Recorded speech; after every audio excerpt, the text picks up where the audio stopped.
Shoulder to shoulder. Take off your backpacks. Basketball, line up. We're about to race. Hey, we are racing for a $100 bill. The winner of this race will take this. A $100 bill. Before I say go, I'm going to make a couple statements. If those statements apply to you, I want you to take 2 steps forward. If those statements don't apply to you, I want you to stay right where you're at.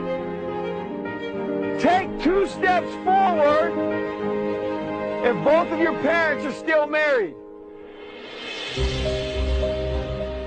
Take 2 steps forward if you grew up with a father figure in the home. Take 2 steps forward if you had access to a private education. Take 2 steps forward if you had access to a free tutor growing up. Take 2 steps forward if you've never had to worry about your cell phone being shut off. Take 2 steps forward if you've never had to help mom or dad with the bills.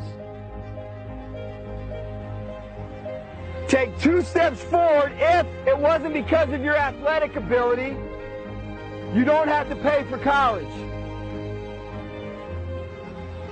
Take 2 steps forward if you never wondered where your next meal was going to come from. I want you guys up here in the front just to turn around and look.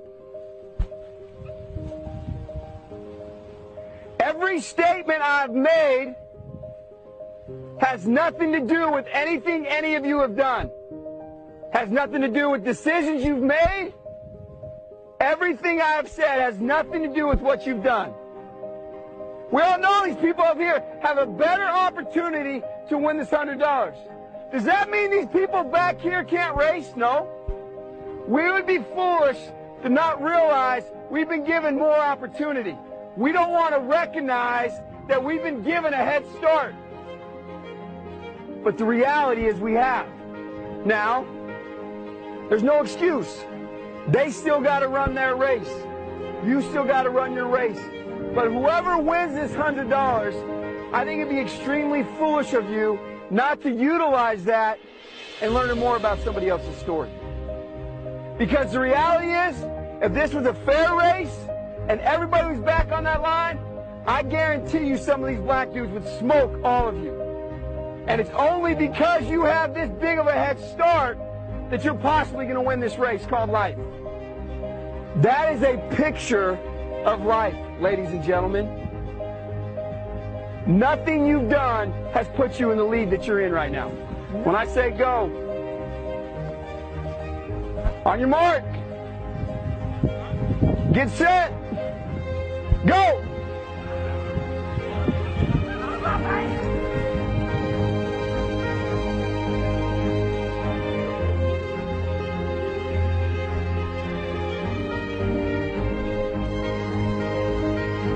If you didn't learn anything from this activity, you're a fool.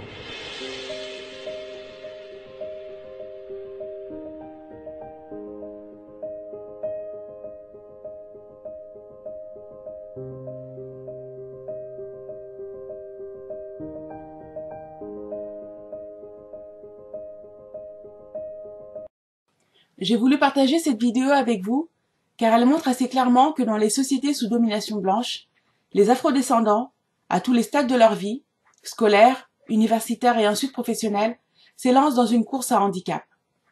Est maître des lieux celui qui les organise, et cette organisation vise à maintenir son pouvoir et celui de sa progéniture.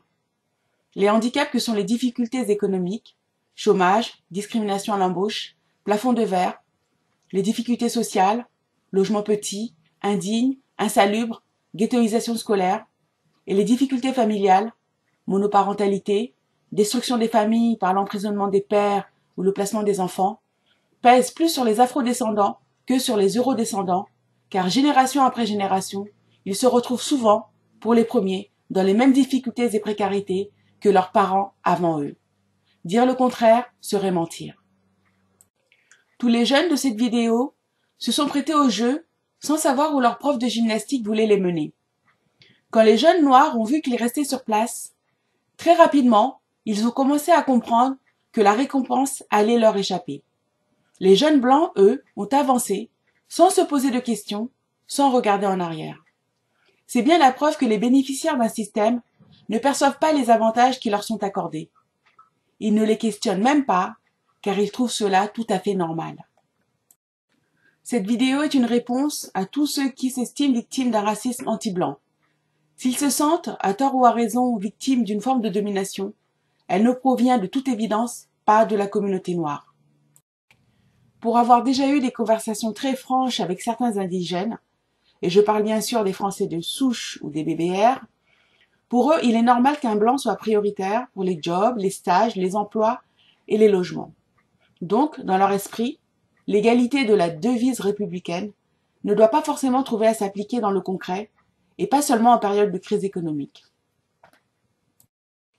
Je ne leur reproche pas d'avoir ce raisonnement, mais les invite seulement à aller jusqu'au bout de celui-ci, en admettant que par conséquent, en Afrique, les Noirs devraient contrôler leur économie, leur monnaie, leurs matières premières, et que les Blancs qui y vivent devraient passer après les Noirs, y occuper aussi des emplois subalternes comme nounou d'enfants noirs, aide à domicile pour des personnes âgées noires, de domestiques de familles noires et d'éboueurs pour enlever les ordures produites par les Noirs. Leur raisonnement, mené jusqu'au bout, déclenche généralement un haussement de sourcils qui signifie « il ne faut pas exagérer quand même ». Ce qui montre bien qu'ils considèrent que même en dehors des frontières de l'Occident, l'homme blanc doit toujours être en position de domination et d'exploitation des richesses qui ne sont pas les siennes. Croyez-moi, il faudra plusieurs siècles, et probablement 400 ans, pour changer ces mentalités. Il y a quand même un message d'espoir dans cette vidéo, une vérité profonde qui explique pourquoi j'ai parlé de course à handicap. Dans le domaine hippique, le handicap permet d'obtenir la course la plus serrée possible en donnant aux meilleurs chevaux un poids supplémentaire à porter. En bref, le handicap rééquilibre les probabilités de victoire de chaque cheval. Sans ce système, les courses hippiques seraient presque jouées d'avance et les paris n'auraient que peu d'intérêt. Ce qui veut dire que les handicaps dont sont lestés les afrodescendants visent à les empêcher de gagner des courses qu'ils emporteraient normalement haut la main. Il nous appartient donc de nous délester de ces handicaps. Et il n'y a qu'une seule façon d'y parvenir, et je reviendrai dans une prochaine vidéo. Si ces thématiques identitaires, centrées sur la communauté noire vous intéressent, abonnez-vous à ma chaîne, partagez mes vidéos, soutenez-moi par des pouces pour en augmenter la visibilité et activez la cloche de notification pour être informé de la publication de mes nouvelles vidéos. Merci.